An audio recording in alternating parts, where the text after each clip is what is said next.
You're kneeling in the stone corridor of a monastery you've called home for 12 years. The iron gates you heard singing hymns behind every morning are now twisted, smoking. Through the shattered archway, you see shadows moving soldiers in turbans, their blades catching torchlight. The abbess is beside you, whispering a prayer you can't hear over the screaming. And then she does something you'll never understand. She pulls a small vial from her sleeve, drinks half, and hands you the rest. Her eyes aren't afraid. They're apologetic. Because she knows what's coming isn't death. It's something the church itself decided was worse. Before we uncover what that was, I need to know, where in the world are you watching this from? It absolutely amazes me that a story buried in church archives for centuries can reach someone halfway across the planet right now. This is Constantinople, May 29, 1453, the day the Byzantine Empire dies. The day Sister Theodora and 46 women like her face a choice that will redefine suffering in the Christian imagination for the next 300 years. And here's the part that haunts modern historians. The Ottoman soldiers who broke through those gates didn't kill the nuns. They had something else in mind. Something so calculated, so psychologically precise, that in 1517, Pope Leo X issued a decree that remained classified until 1823, a decree that gave nuns explicit permission to take their own lives rather than be captured alive. That's not medieval propaganda. That's Vatican policy. And the question historians still argue about in closed academic circles is this: what could possibly be worse than martyrdom? The answer lies in three distinct fates, each more suffocating than the last, each documented in archives that were deliberately kept from public view. And by the end of this story, you'll understand why the phrase "worse than death" isn't poetry. It's precision. When the walls of Constantinople fell, Ottoman forces found themselves with an unexpected problem, not a military one, a theological one. They'd conquered monasteries before, absorbed Christian populations, administered cities with mosques and churches side by side. But nuns occupied a space that didn't translate. They weren't wives who could be widowed. They weren't mothers who could be absorbed into households. They were women who had taken permanent public vows of celibacy, who had, in the language of the church, married Christ himself.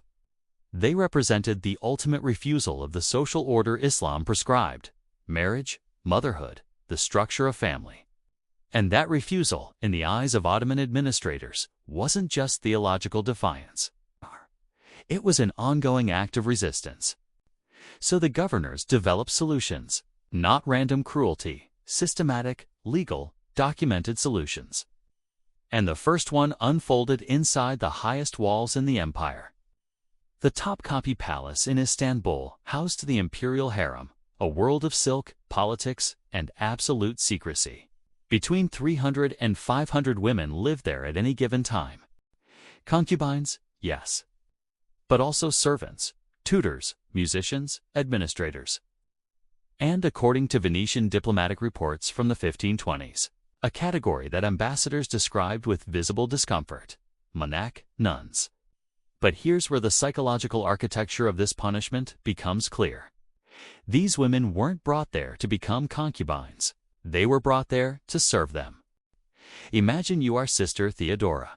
You've spent 15 years in prayer, 15 years waking before dawn to chant psalms, 15 years eating in silence, sleeping on a straw mattress, wearing the same wool habit until it frayed.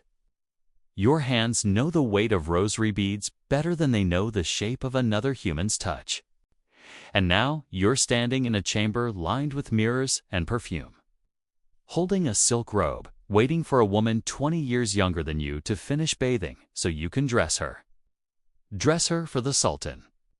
Your job, and this is documented in harem administrative records, is to prepare the concubines. You measure their waists for garments you would have once called sinful. You braid their hair with techniques you're taught by older servants who were once nuns themselves, women who no longer remember their Christian names. You arrange the beds. You burn the incense. You serve the wine during celebrations of military victories, victories against Christian kingdoms. And after the night is over, you clean the sheets. You are not being violated. You are being forced to facilitate violation, as your theology defines it. And that distinction, that gap between your body remaining untouched and your soul being dismantled piece by piece, that's the design. Venetian ambassador Pietro Bragadin wrote in 1526, "They keep the holy women not for pleasure, but for demonstration, to show them daily that their God has abandoned them, that their vows mean nothing, that they serve now at the pleasure of Islam." One account describes a former abbess, a woman who once led 80 nuns in prayer, being assigned to teach Italian to the Sultan's favorite concubine. Every morning, grammar. Every evening, the concubine would return from the Sultan's chambers and practice her Italian by recounting, in vivid detail, what had occurred. The abbess corrected her verb conjugations. This continued for 3 years. And here's what keeps historians awake. We have records of maybe 30 names. Women who were mentioned in letters, in ransom negotiations that failed, in trial transcripts. But historians estimate between 200 and 400 nuns passed through the imperial harem between 1453 and 1600. The other 370. They simply vanish. No death records. No letters, no graves. Just administrative shorthand in Ottoman tax ledgers, delivered to the palace. Then silence. But the harem, for all its suffocating cruelty, was reserved for nuns captured in high-profile sieges. The women educated enough to teach language, disciplined enough to manage schedules, young enough to last decades in service. For everyone else, for the thousands of nuns in provincial convents across the Balkans, Hungary, Greece, there was a second fate. And this one required them to destroy themselves from the inside. In 1537, in the city of Thessaloniki, a woman named Fatima was arrested. Her crime, she'd been caught praying. In Greek, that wouldn't normally be unusual.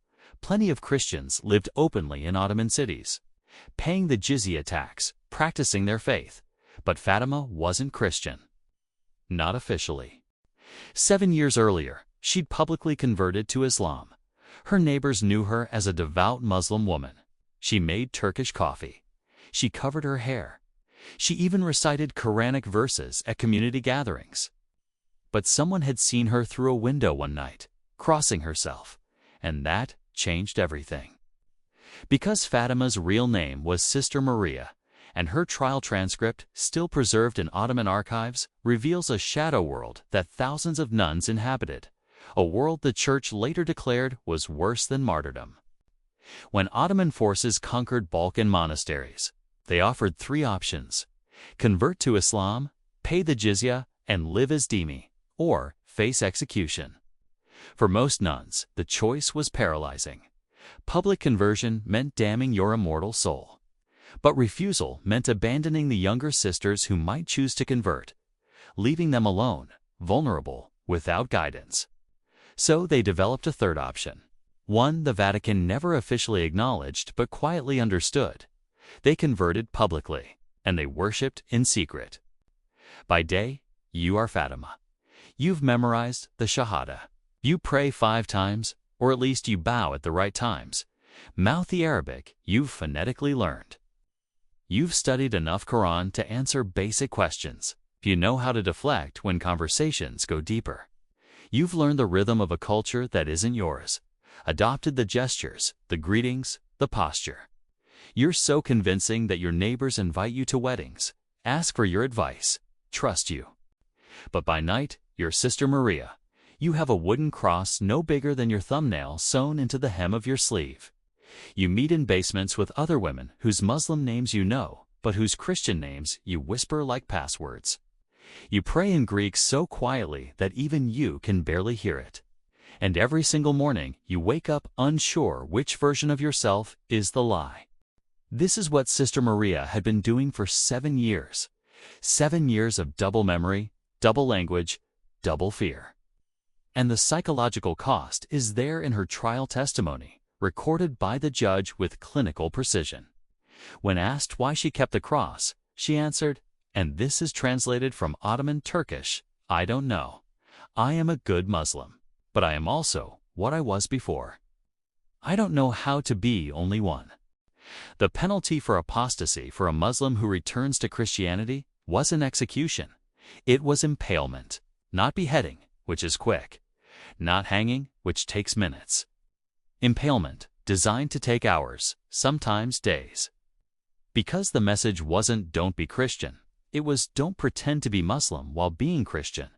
The punishment had to be public, prolonged, and so horrifying that no one would ever risk the same secret. We don't know how many nuns lived as crypto-Christians, but we know that when Ottoman authorities conducted crackdowns in the mid-1500s, execution records from Thessaloniki, Ioannina, and Ohrid show sudden spikes of women with Turkish names and Christian burial requests. Women who'd lived double lives for 10, 20, 30 years. Women who chose decades of psychological fracture over either genuine conversion or honest martyrdom. And here's the cruelty of it. The Church couldn't help them. In 1542, Pope Paul III issued a decree stating that nuns who converted, even under duress, were spiritually dead and could not be readmitted to convents even if they escaped. So if you were Sister Maria, if you survived, if you somehow fled to Venice or Rome, your own church would turn you away. Because to them, you'd already chosen apostasy. The fact that you did it to survive didn't matter. Your soul was forfeit. But there was a third group of nuns. The ones who never converted, never served in harems, never appeared in any record at all. And their absence is the most haunting evidence of all. Between 1450 and 1550, Ottoman tax registers list exactly 227 monasteries and convents across the Balkans. The buildings are described in detail: architectural features, landholdings, estimated value. But the people are gone. No names, no population counts. Just one word, repeated across ledgers in Arabic script: Sabaya captives, war spoils. Here's the mystery. We have Byzantine records of these convents right up until conquest. The Monastery of the Virgin Mary in Serres, 73 nuns in 1448. The Convent of St. Nicholas in Prilep, 41 nuns in 1452. The Holy Trinity Monastery, 89 nuns in 1465. Then the Ottomans arrive. And 5 to 10 years later, those same convents are listed as Sabaya, emptied, population 0. Where did they go?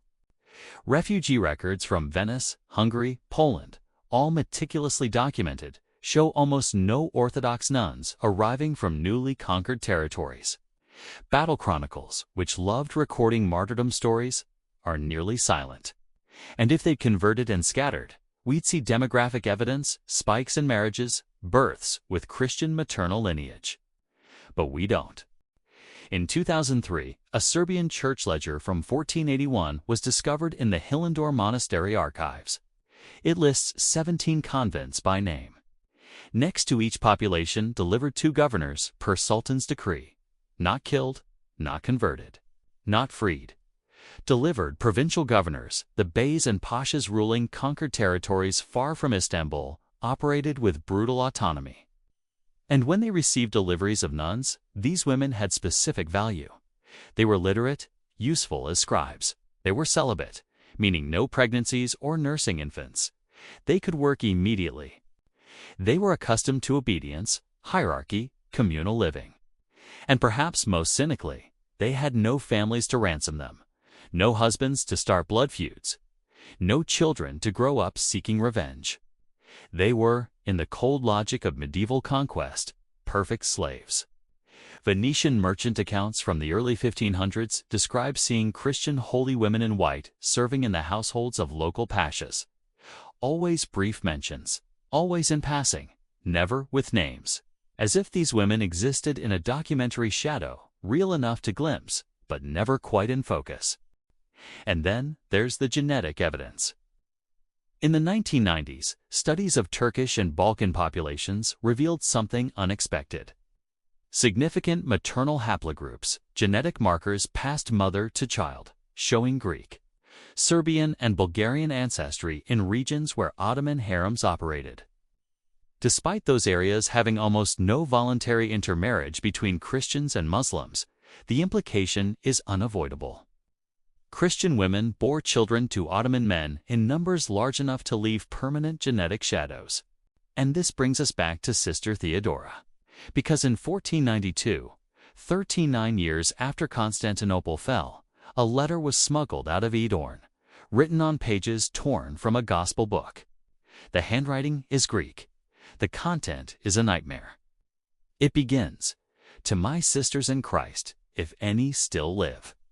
I am Helena, once abbess of the convent of Theotokos in Constantinople. I am 62 years old. I have been captive for 39 years. And I am writing this because I will soon be dead." Sister Helena's letter is 4,327 words long. It was discovered in 1823 in the Patriarchate Archives.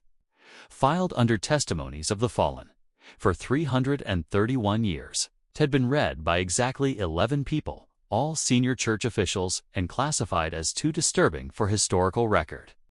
She describes what happened to the young nuns. 22 of her 47 sisters were under 30. Ottoman commanders separated them by age in the courtyard. The young were designated al-Awwal, mothers of children, a specific Islamic legal category. If an enslaved woman bears her master's child, she cannot be sold and must be freed upon his death. It sounds protective, but for nuns who'd taken vows of virginity, it was something else entirely. It was forced transformation. Your body, your vows, your entire spiritual identity repurposed for breeding. Helena writes, "I saw Sister Irene 3 years after our capture. She was pregnant with her second child. She no longer spoke. When I said her name, she looked at me as one looks at strangers. And then there were the children." Helena describes how, when the children reached 7 or 8, they were taken. The boys to Janissary training. The girls to palace schools trained as servants, scribes, and eventually harem administrators. Christian nuns' daughters becoming the ones who managed the next generation of captive Christian women. The cruelest possible inheritance. Helena's letter reached Rome in 1493. Cardinal Giuliano della Rovere, the future Pope Julius II, wrote a memo in response, discovered in 1998 in the Vatican Secret Archives. He writes, "The testimony presents a theological crisis. If capture leads to desecration worse than martyrdom, does the Church have an obligation to provide alternative means of escape?" Alternative means of escape. Vatican Code for Suicide. And in 1517, Pope Leo X issued Decretum de Extremis Decree on Last Measures. Never publicly announced, communicated only to bishops in frontier territories. It gave nuns facing certain capture permission to take their own lives. The decree states, "Where violation of sacred vows is certain and unavoidable, a sister may choose to commend her soul to God by her own hand, trusting in His mercy to understand what earthly law cannot permit." And they did. During the 1529 siege of Vienna, when Ottoman forces surrounded the convent of St. Clara, the 31 nuns inside held a final mass. Then they barred the doors, soaked the building in lamp oil, and set it ablaze. All 31 chose burning alive over capture. The same pattern repeats across siege records. Buda in 1541, Estergame in 1543, Shigetfer in 1566. Mysterious fires, always starting from inside, always killing everyone, always just before the walls fell. These weren't accidents. They were mass suicide pacts sanctioned by secret church decree. Sister Helena's letter ends, "I am 62 now, too old to bear children, too useless to keep. Soon they will turn me out and I will die of exposure or Muslim charity. But I write this so that someone, someday, knows we did not go willingly. We did not abandon our faith. We were taken. And what was done to us was done to thousands. Remember us? We were brides of Christ. And we died as such, even if our bodies lived on." She signed it Helena of Constantinople, not Helena of Edirne. Even after 39 years, she refused to name herself by the place of her captivity. For centuries, the Church suppressed this story because it challenged martyrdom. It asked whether survival was worse than death. Living on meant erasure, identity stripped away, vows broken by the body, children forgetting, and decades spent as a living ghost, existing without self or recognition. The letter was filed away. The nuns were forgotten, and history moved on, polished and simplified, with the uncomfortable parts quietly removed, until someone, centuries later, opened the wrong archive box and found Helena's words still waiting, still insisting, still refusing to disappear completely. And maybe that's the point. Maybe the reason this story feels unbearable isn't because it's unique, it's because it's a pattern.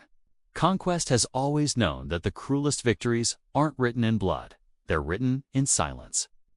In nameless ledgers, in genetic shadows, in the space where thousands of voices should be and aren't. Sister Helena wanted someone to remember. So here's what I'll say.